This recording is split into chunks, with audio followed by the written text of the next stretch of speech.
Welcome into KARE 11 Sports Plus. That's Julia Daniels. I'm Reggie Wilson. We got a lot coming your way today, so let's get it started, Juju. J.J. McCarthy was on Rich Eisen yesterday, and he talked about how this quarterback competition and his injury last year, it really just kind of has him in a business-like approach. He understands the NFL now a little bit better, and this is a guy who has not really had to deal with the kind of adversity that maybe he's up against moving forward with the Vikings. High school, very successful between two different high schools, goes to Michigan, only loses a game, national championship. First big injury of his career now that he's had to overcome. And now, you know, there's people like, oh, do they try to get Sam Darnold back? Is it J.J. McCarthy's team? Oh, maybe you can't bring J.J. McCarthy back from an injury as a rookie and start him right away. Yeah. He said that he's going to, he pulled a Jim Harbaugh, attack with enthusiasm unknown to mankind. What do you think about that? I think it's very J.J. McCarthy of him to say something like that. I think also you're so right in saying, like, this is the first adversity that he's really faced, serious adversity that he's really faced ever. In his career, at least. So how he comes out of this, despite the things he can't control, will say a lot about who he is, not only as a person, but as a player and a teammate. I think right now he's probably just got ants in his pants, and I think he is ready to get back out there. He's hindered at the moment, obviously, with the injury and the recovery and everything. So this has been the first time that he's not really had that free will to go out there and be the quarterback that he wants to be.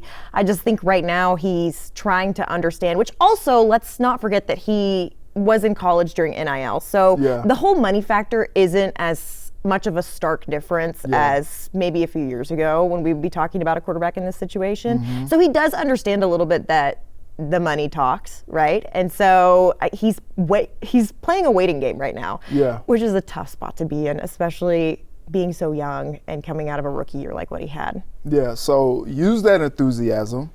Attack this offseason, especially over these next few months. Come back bulked up, jacked up, you know, ready to rock, throwing fireballs out there, and make them make a decision, a tough decision.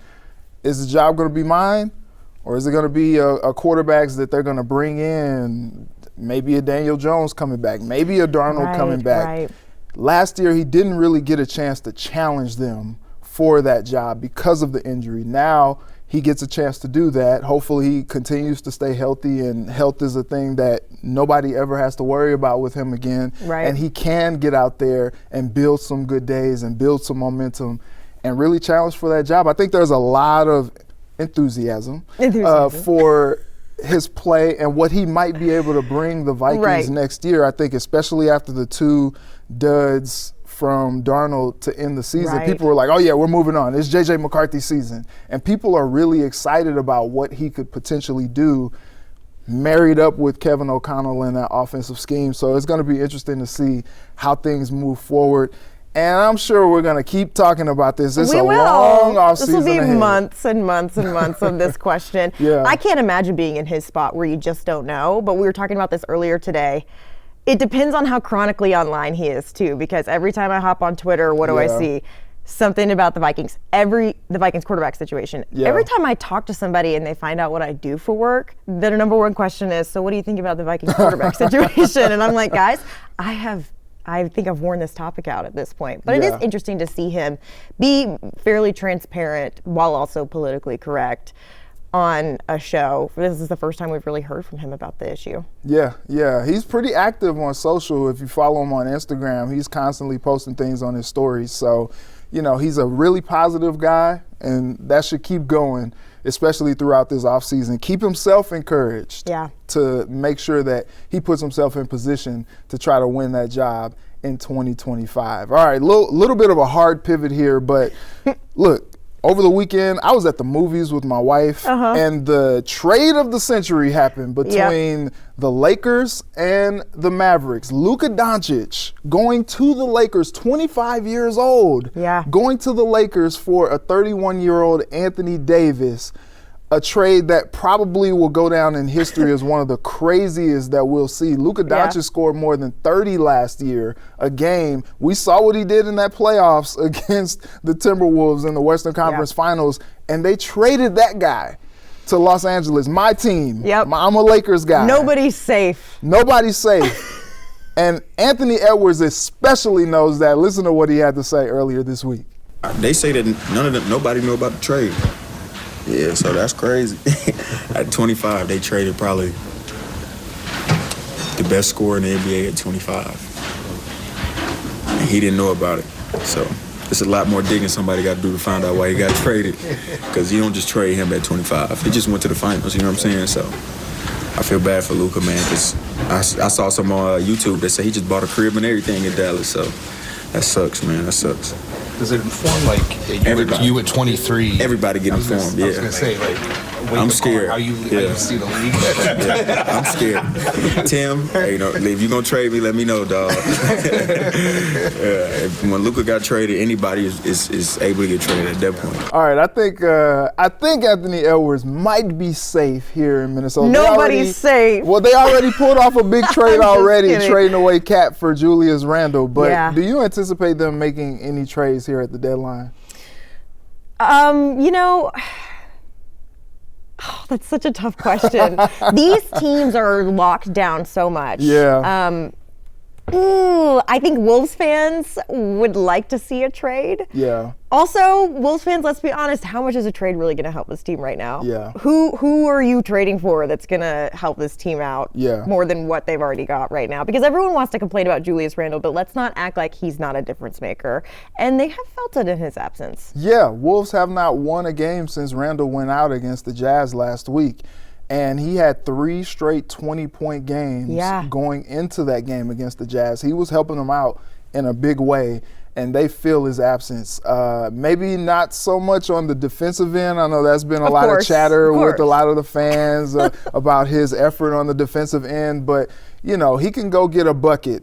And that is something that we'll talk about a little bit more after the break. But I just want to see if there is something to be done. Like, we got the Timberwolves on care this weekend. Right. That's going to be a fun one. And so I'm excited to see what they feel like they might need to do or may not need to do. Do they just stand pat? Like, it's been a lot of movement this week so far. We saw De'Aaron Fox traded to San Antonio. Kyle Kuzma traded to the Bucks just today. Like, there's just so much movement. Dallas made another trade yesterday, Caleb Martin for Quentin Grimes. Like, it's been active. This is as active and impactful as a trade deadline that I think I've seen in a long time. I would agree. You can't log on Twitter and not see some kind of movement in the NBA right now. So, tomorrow we'll know for sure.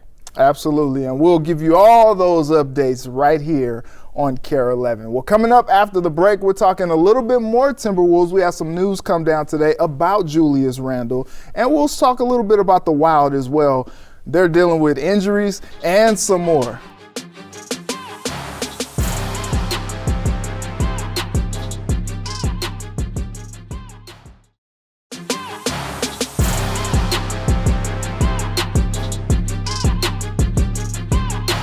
Welcome back. All right, big news of the day. Julius Randle got an MRI. It revealed a right adductor strain. He will be reevaluated in 2 weeks. This is a huge injury. I know what Wolves fans are thinking, but it doesn't necessarily keep him from being traded per se, because like I said, the Luka AD trade, they're both on the shelf right now. They still haven't played for their respective teams just yet. So that still doesn't necessarily matter. If a team wants him, they want him, and something can happen. And Tim Connolly, just like let Kwesi cook, let Tim cook. He has cooked quite a bit since he's been president of basketball operations of the Wolves. But listen, this is a tough injury for the Wolves. They've lost 2 straight, like we said, without Julius Randle. Tough losses, too. Yes, brutal. The Kings scored on their last 8 possessions of that win earlier this week. And I just think that Julius is felt 19 points a game, 7 boards a game. He has a presence for this team, if people want to believe it or not. What's your reaction to this Randle injury? I mean, it feels like that time of year where you start seeing that. I mean, he's not old, guys, but he's an older player, whatever. But it's, in all honesty, it sucks for the Wolves, right? Just knowing that they're still going to have to wait it out without him. So it does make you wonder, though, do they make a move? But at the same time, who are they going to get for somebody that's still going to be out for a few weeks? Right. Right now, it's not too terribly pressing that they get. I mean, wouldn't you rather this happen now rather than, a month from now? Right. So I would say, like we have been saying, they're feeling his absence for sure, but it's not an end of the world type of injury that he has here. It could be so much worse. It could be a tear of some sort. Yeah. A strain, I feel like, you always want to hear like soreness, contusion, something like that. A strain is like the next level up from those kind of things. And then a tear after that is what you really don't want to hear because then he's just done, right? So it's good to know they're going to reevaluate in a couple of weeks, but it's, not great either. Yeah, I guess the blessing in disguise is it's opened the door for other guys to kind of step up. Yeah. And we were talking before the show, this has really allowed Jaden McDaniels to unlock his offensive bag a little bit more. We've seen a little bit more from him in the past few games, just kind of getting a chance to really be more of a ball dominant player to try to score more buckets. Right. But also it opens up Finchie being able to kind of clear his bench a little bit more. We've seen Luka Garza being played a little bit more, and Jalen Clark. Jalen Clark, look at this. This is a tweet from Alan Horton, our guy at Wolves Radio. Among the 440 players who've played 75-plus minutes this season, Jalen Clark ranks second in defensive rating at 93.3. Opponents are shooting just 44% when he's the primary defender. Seatbelt. Seatbelt. And listen, Anthony Edwards is very impressed with Jalen Clark's play, and this is what he had to say. I love Jalen. I love him. Monk said today, man, thank God y'all took that strong dude out. Like, who is that? He harassing. So, he's a menace out there on the defensive end for sure. And he made great plays tonight offensively too, so been doing good. Jalen Clark certainly making the most of his minutes. What are you thinking about with what the Wolves are seeing from him? Well, I think he was one of the top defensive players in the draft when he was drafted. Yeah. So the expectation was there, but we haven't gotten to see it yet, right? And so it's nice that he's the player that they expected him to be. I mean, it was a round 2 pick, so it's like people aren't obviously focusing too much on that, But think about this. He's talked about as a potential lottery pick if he doesn't tear his Achilles late in the season last year. He missed all of his rookie year with that Achilles injury. Right. If he didn't tear the Achilles, he might not have even been available for the Wolves to even select in that second round. Isn't that crazy to think about? And then he comes out here. I mean, I was at the game on, what was that, Monday night?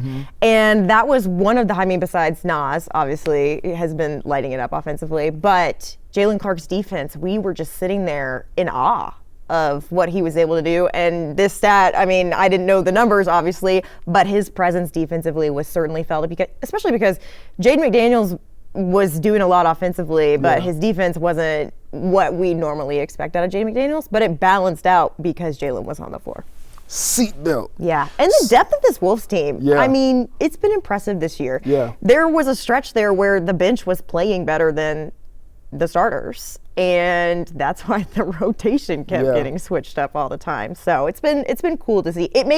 I feel Wolves fans are probably hopeful about the young talent on the team. Absolutely. So we'll see what they do against the Bulls, trying to get over that 2-game losing streak. Switching gears to the Wild, Ryan Hartman socked with a 10-game suspension for roughing. Yeah. And this is the longest suspension now in Wild history. Crazy. At a time where they really can't afford to lose any more people with all the injuries that they have, and now they're dealing with this suspension. This is what John Hines had to say about how they're dealing with Hartman's absence. You don't have any control over it, at least from a coaching perspective, that the decision was made. It's okay, so now what's the plans to get through that and get Hartman on a plan that we need to make sure that he's ready eventually when he comes back to play. That's a long time off. So, our focus shifts to a plan for him to stay ready and fit and practice and training and get him ready to go when he does come back. And then the other side is the team side of it is now you got to move some things around and make the best decisions we can night in and night out for the team. Julia, this is a Wild team that has been outscored 9-0 over their last 2 games. But reason for optimism, John Hines said he liked their effort over that road trip. They went 3-2, and he said that was one to grow on. Even though they didn't score any goals on Tuesday night, he said he liked the effort. Certainly looked different than what they saw against Ottawa. So I guess that's something to grow on. But this is just really tough times for this Wild team right now. I mean, I think John Hines is just trying to stay optimistic. He's not going to sit there and say he just doesn't strike me as the type to sit there and dog on his team. But 2 straight shutouts, that's rough. That's a hard pill to swallow. So tomorrow they've got to bounce back. But I mean, if we've learned anything about this Wild team, it's that they have looked adversity very much in the face so far this season. We'll see how resilient they are, though, too, because they're going to be missing Hartsey and Kirill, both for a few weeks, and who knows who else the injury bug is going to bite in that time. So it's been rough for the Wild, to say the least. They have not been dealt the best hand. No. Got Brodin back, got Johansson back, so all the best to those guys. We'll obviously be letting you know what's going on with them, the very latest, as always, on KARE 11. All right, still to come, Super Bowl. We have to talk about the Super Bowl, and today is a very special day. I'm doing this with my girl Juju because it is National Girls and Women in Sports Day. So we're going to talk about that as well coming up after this.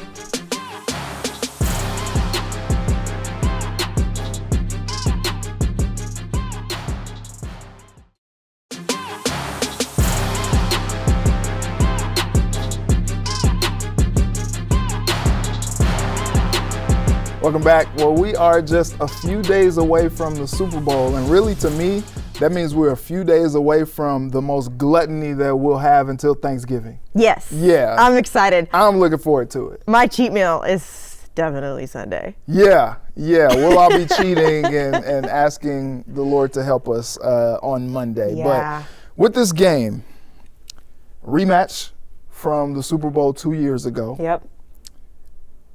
I think that was one of the most entertaining Super Bowls that we've seen in a long time. And we saw Jalen Hurts really kind of grow up in that game. He met the moment.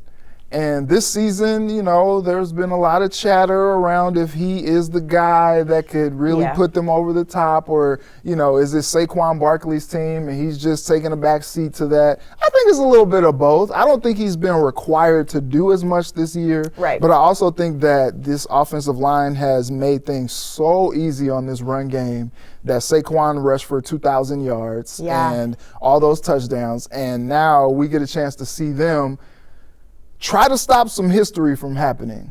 A three-peat with the Chiefs. And I know, look, it was so funny. Travis Kelce talked at Media Day, and he was just like, hey, man, because someone asked him, like, what would you ask the media? And he was just my question, he was like, why are you guys playing into the refs' idea? Like, we're already getting it from everybody else. Like, why are you guys like? We are everybody that? else. What do you mean, Travis? This is our job. We are journalists. We call things as we see them. Yeah. What does he expect? Hey, they're already getting it from the refs. They can't get favoritism from the media as well. They get. What are we asking for here? They get a good whistle. They do. So look, but you know what? When teams win and teams are dominant like that, that usually happens. Yeah. When Michael Jordan was in his heyday, when he went to the rack, if someone just laid a finger on him, like you're getting fouled, called, and you're going to the line for free throws. Right. I know it's frustrating, but that's just kind of what happens when people are good. That being said, what's your prediction for this Super Bowl? Are we talking scores? Or are we talking I just don't have to get that specific, okay. But if you want to give a score, you can give a score. Okay. I'm going to go I'm going to go 21-17 Eagles. I just would love, we've been talking about this for weeks. I would love to see the Eagles win. I can't believe I'm saying that. I would love to see the Eagles win this one. And here's what you were saying about Jalen Hurts meeting the moment.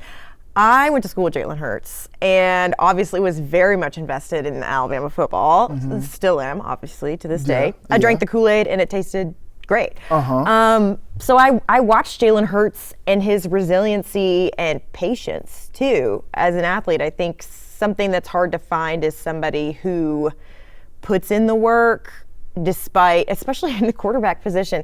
You know, he got benched in a national championship game, stuck around for his whole junior year as a backup. And helped them. And helped them in the SEC championship to win that game. He met the moment then. He was doing that, he was 19 at the time, I believe. And I think we've just begun to see Jalen Hurts' career. I think also people don't realize how young he is. And so he has gotten slack because he has Saquon Barkley out there. But I liked Ron Johnson's take on our Locked On podcast this morning. He wants to see Devontae Smith have a great game, which would also mean that Jalen would have a great game through the air as well. I think that would be very cool. So I'm going to say my prediction is the Eagles are going to put it up in the air a lot more than the Chiefs are expecting. Okay. Yeah, look, he has great weapons between Smith, A.J. Brown, and Dallas Goedert. Like, those are some guys that can do some things to go along with Saquon and his ability to even catch the ball out of the backfield sometimes as well. Like, he's got dynamic playmakers all over the field, and Jalen's ability as well to extend plays and create, you know, first downs and big gains with his legs as well. So I can see that. What I am interested in, Steve Spagnuolo has coordinated some of the best defenses that we have ever seen in the Super Bowl. Twice. Talk about a guy who meets the moment. Twice beating Tom Brady in the Super Bowl. And he's also coordinated 3 of the Chiefs' Super Bowl defenses as well, looking for a three-peat. I would love to see what he cooks up against Saquon Barkley in this dominating Eagles offensive line and run game. Like, I am here for it. But then you look at, you know, you got an all-pro corner and Trent McDuffie on the outside as well to help. And they have good back-end help with Reed as well. Like, this is a very sound defense. Nick Bolton as a linebacker who can pretty much cover a running back. MIZ, shout out Nick Bolton. Hey, look, I'm look, just if kidding. you get Alabama in there, I can get. Come on now, let's come on. But look, I'm on the side of history here. I would love to see the Eagles win and Jalen get a ring, 1 ring and two trips in 3 years. In 3 years. Like, that's not exciting. Too shabby for everybody. Not too shabby at all. But I think I'm on the side with history. I would love to see a three-peat. I would love for it to go to overtime again, like we've seen before. And it go down to the wire again, and maybe Pat walks it off with a touchdown to Travis Kelce again. And I'm going to sit there and eat all the snacks. And enjoy yourself. And enjoy myself. Absolutely. Me too. No matter what happens, we're all winners. We get the Kendrick concert, and we get the Super Bowl and of SZA's dining. going to be there. Yeah, it's going to be Absolutely. great. It's going to be great. So that should be fun. Hopefully you guys will enjoy that this weekend as well. Before we go, we got to highlight this National Girls and Women in Sports Day. Today. And I got one of the best doing it right now with me, Captain Juju. So you've been really kind of taking this effort on over the last couple weeks, and I'm proud of you. I really love what you are doing with this series that you're doing. Talk a little bit about that. So I sat down. It was hard to narrow it down, and then the more I talked to women, the more interviews I got lined up. I sat down with Rebecca Brunson. If you don't know who she is, former Lynx legendary player. She has the most WNBA championship rings out of any player ever. She's also a broadcaster and an assistant coach for the Lynx. Also sat down with Audra Martin, another broadcaster. Tatum Everett, who is the Vikings on-air talent for the team. Melissa Caruso, general manager of your Minnesota Frost. Some heavy hitters. Yeah, and we sat down with Danny Young, who's in the front office for the Aurora. So we've been talking about all different aspects of women in sports. along with obviously what we do every day too, and just the adversity that you face, but also the traction that women are getting in the sports space right now, and how many more women there are. And so that's all going to air tonight at 8 p.m. Love that. Love that. So you can watch that and then stick around and watch us as we're talking sports with you every week here on KARE 11 Sports Plus. For Juju, I'm Reggie. Happy National Girls and Women in Sports Day. We'll see you next time.